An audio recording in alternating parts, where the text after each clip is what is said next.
Welcome back, everybody. It's the Prime Time Action Sports. Long time no see. We had an early bye week, but we're here. Week 5. Let's go. Fantasy football talk, Slater. It's been great. I know our teams are kind of hot. You know, this is kind of the midway point of fantasy football, quarter way of football right now. We're seeing a lot of good games. Looks like Brady's back finally now that his weapons are up and at him. Chargers, they got an embarrassing loss to the Jags. Luckily, they held off Houston, Dameon Pierce. Now we're in a great game. Slater, there's a lot of good fights coming on.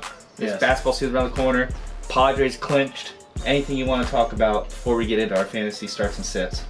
No. Well, fantasy I'm 0-4, but this week's the turning point this week.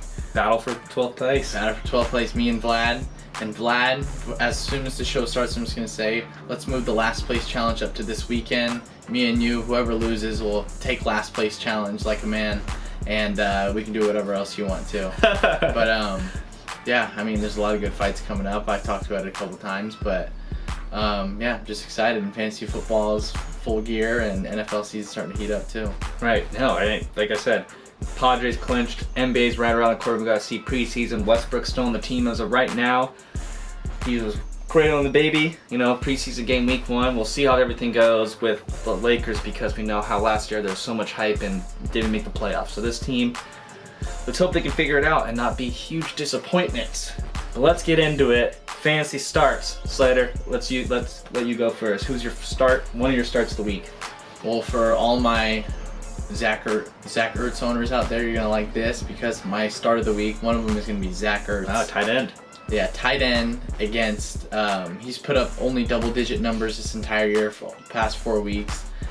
He's a go-to target in the red zone, so he's likely going to catch a touchdown for you. And I think in a revenge game against Philadelphia, who's about middle of the pack when it comes to tight ends in fantasy, I think Zach Ertz is a must-start, and you're going to put up big numbers. I mean, they're going to be facing the Eagles, high-powered offense. I know they had a sluggish week in the rain against Jacksonville the other week, but they're going to have to put up points, and the Cardinals got to figure it out because they've always been the favorite the last couple of years, started hot, but now a lot of people are 2-2.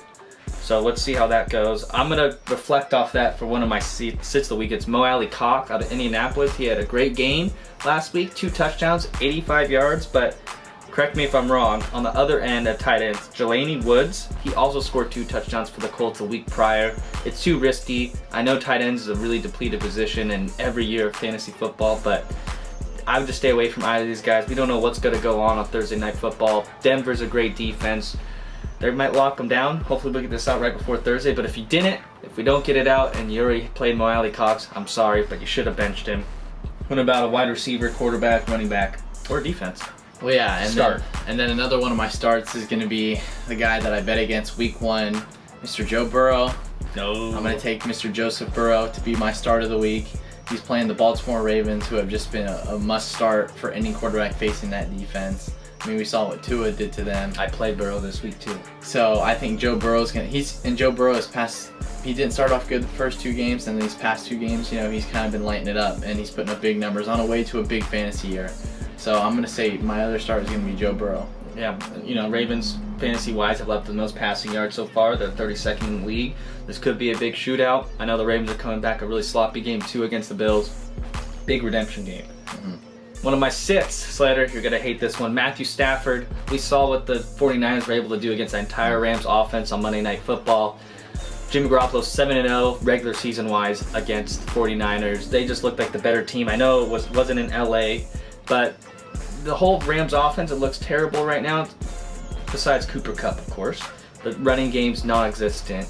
Allen Robinson hasn't lived up to his potential. Tyler Higbee's all right. If I had to tell you, well, I kind of gave it away. Tyler Higbee leads the league right now in receptions for a tight end, which is insane. He gets targets, he gets the receptions. We'll see how that goes. I know Kelsey and Andrews are waiting in the wings.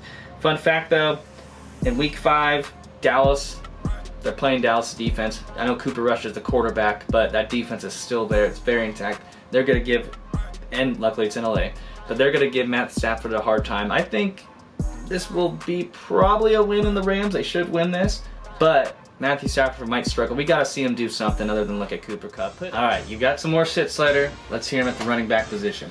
Well, My first sit is going to be that Michael Carter of the New York Jets. A lot of people were high on him coming into this year, but I mean, he really hasn't done anything that big. Brees Hall was that guy now. They drafted him early, second round, I believe, early second round, or was it first round? I think it was first round. Yep. But yeah, 64% of the snaps last week for Mr. Hall.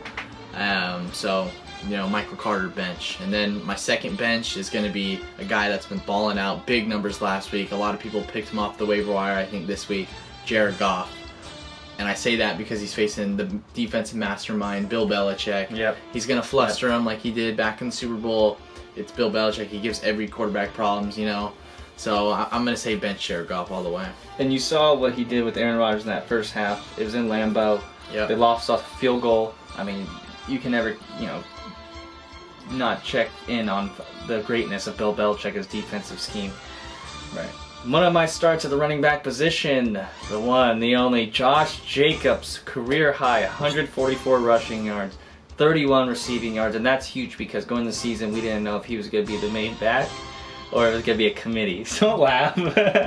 So, Josh Jacobs, he looks like everything you wanted out of a main running back. They're giving him all the work in his contract year. It's going to be big because they're playing the Chiefs, who give up 27.65 fantasy points per game to the running back, which sounds crazy, but look who they play. They played Austin Eckler. The fact that Josh Jacobs is getting receiving yards is huge because, you know, he's not really known for that in his career, but he's the best guy. He's, like I said, he's in contract here. He's got something to prove. He looked like a beast against the Broncos, ripping off run after run, touchdown after touchdown, only 2.